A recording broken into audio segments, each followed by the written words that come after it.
Hey, what's up, everybody? Today we are talking Idle Hands, the 1999 horror comedy.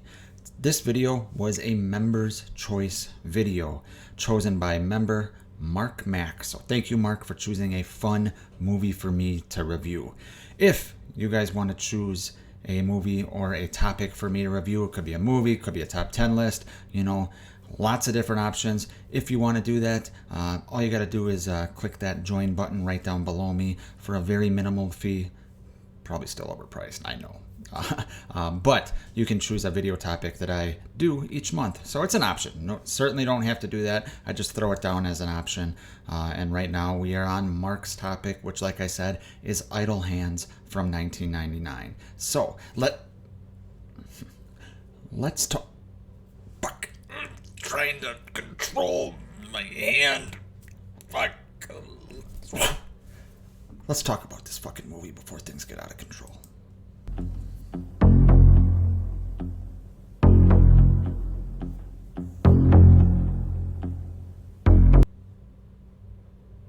So like I said, Idle Hands came out in 1999. It stars Devon, Sawa, Seth Green, Vivica A. Fox, and of course, Jessica Alba. So, I was planning on, doing the usual criteria I do for this movie where I choose an MVP, an LVP, best scene, etc. But as I was watching it last night, I realized I can't really do that with this movie because this is kind of a trip down nostalgia lane for me. I will be the first to admit that this is probably not a great movie. It is a product of its time. As you guys know, the late 90s after Scream came out, there were so many movies that were Screamified and so many movies with beautiful people and young casts where you just throw them on the poster and let them go, and they were popular. And this is that kind of movie. It is very fun. So I'm just going to kind of talk about the movie, talk about my personal experiences, things I like about the movie. And then, I want to hear your guys' comments on this movie. Are you fans of this movie? Have you ever seen this movie? I'd be curious to see a first-time watch now to see how it's aged for someone else. Because when I was watching it last night, there are a lot of things that probably haven't aged well, or probably they wouldn't kind of speak to me now as a grown-ass adult. But I was these kids' age when this movie came out, and I fucking loved it. So this movie, like I said, stars Devon Sawa, who plays Anton Tobias. And essentially, and this is going to sound ridiculous, but essentially, his hand becomes possessed and starts killing all kinds of people, and he can't stop it. Anton is a stoner. This is a big stoner movie, which is ironic because Mark picked this movie, and he sent me the request on 420, so some good irony there. But Anton is a stoner who doesn't do shit. He wakes up, smokes weed, sits on the couch, watches cartoons. I guess he goes to high school when he can, but pretty much he just smokes weed all day. The life of a 17-year-old kid. He has friends next door, his neighbors, played by Seth Green and Eldon Henson, who play Mick and, God, I don't even know the other guy's name. P-Nub, I think they call them, or something. But they are also stoners. And same thing as Anton. They just sit around and do fucking nothing but smoke weed all day. Personally, when I was 17, I did similar things. I had a little more ambition than them, but I was kind of wasting my life a little bit too. So I get that, and a lot of the in jokes are weed related, which is very fun if you ever lived that kind of lifestyle. Thank God I don't live that lifestyle now, but if you ever have or you still do, you'll get a lot of the jokes here. It's funny. Jessica Alba obviously stars in this, as I said, too. She plays another neighbor down the street who kind of becomes Anton's love interest throughout this movie. But essentially the movie begins with, you don't even see Anton right away. You see his parents, played by the great Fred Willard, R.I.P. I think he died recently, or maybe somewhat recently, right? But they hear a noise downstairs, and essentially they get killed kind of half on screen, half off screen, and, we don't know what happened. Next day, Anton wakes up through a series of events that happens. He says he hasn't seen his parents in a few days. He has no idea what's going on, doesn't seem to care. But he comes to the realization that his parents are dead. He finds their bodies in the house, right? At this point, Seth Green and the other character come over, his other friend, and he shows them the bodies, and through these clues, like Devon Saw's ripped shirt hanging or kind of holding in his mom's hand, they come to the realization that Devon Sawa has killed his parents.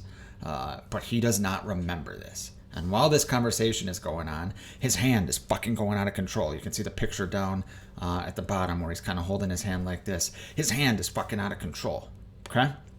And he literally kills his two best friends. And he doesn't know what the fuck is going on. It's kind of batshit crazy, but it's played for laughs, right?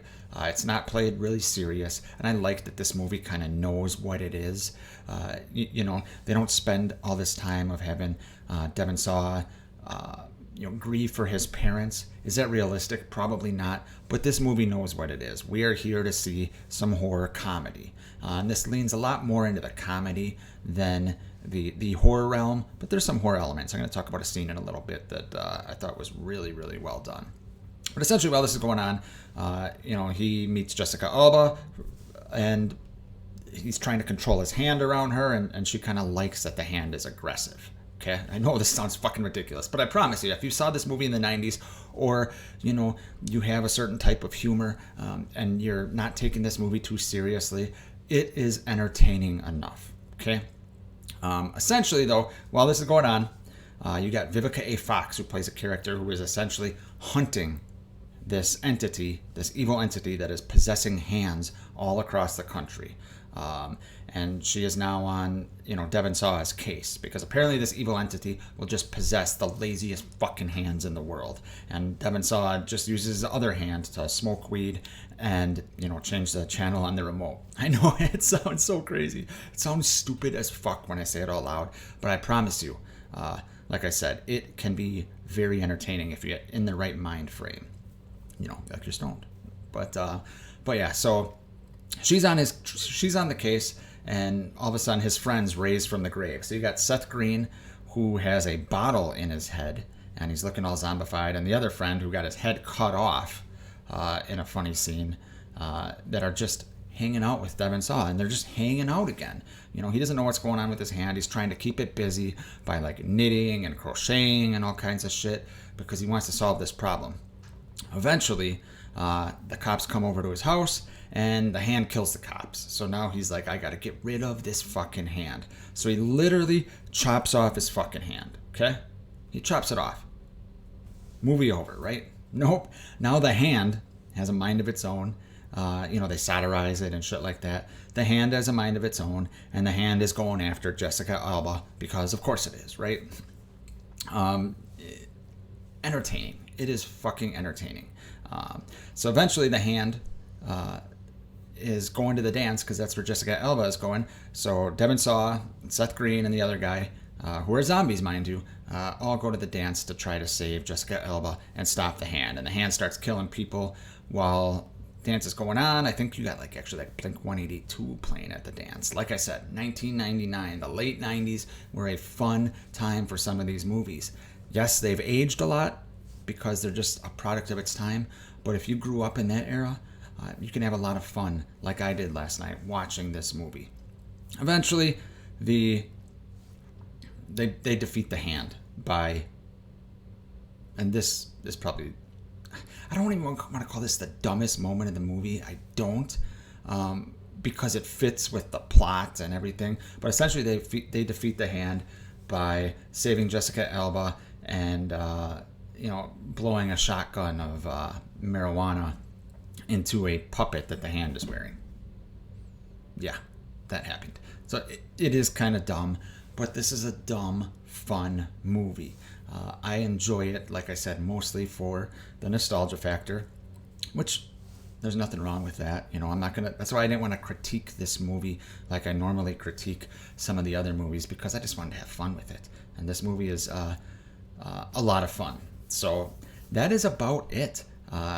There is one scene I wanted to talk about that really kind of leans into the horror elements. And that is, and once again, I'm going to say this out loud and it's going to sound stupid, but that is Jessica Alba and her friend are crawling through like a vent in the school, John McClane style.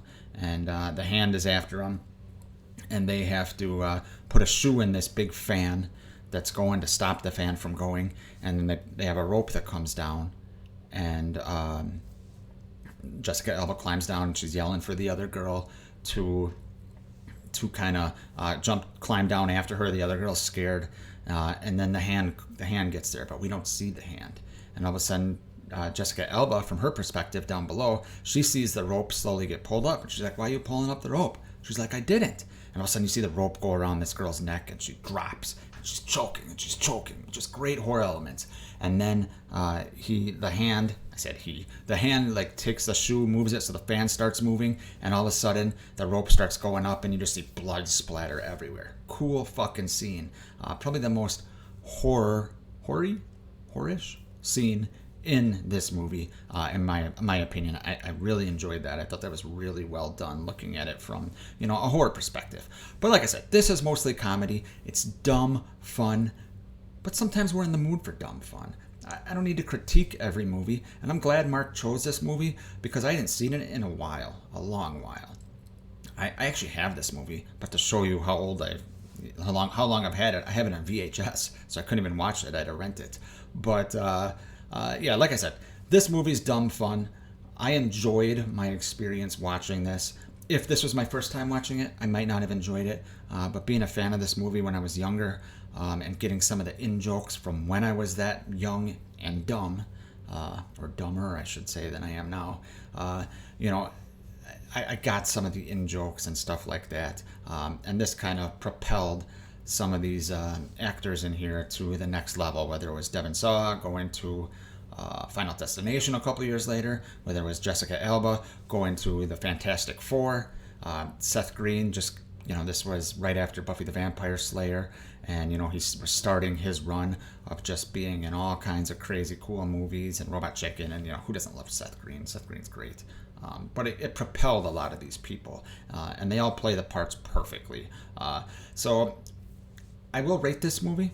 I'm not going to go through, like I said, I'm not going to go through my MVP and all that shit. I will rate this movie, and I'm gonna be easy on it. I'm gonna give this a 7.5 out of 10 because what it tries to do, it delivers. It wants to be a dumb stoner comedy with some horror elements in it, and that's exactly what it is. So tell me down in the comments down below, guys, if you've seen this movie, like I said, what your thoughts are. Do you like it? Do you think it's stupid? Do you enjoy it like I do? Let me know. Thanks for watching. I will see you guys next time.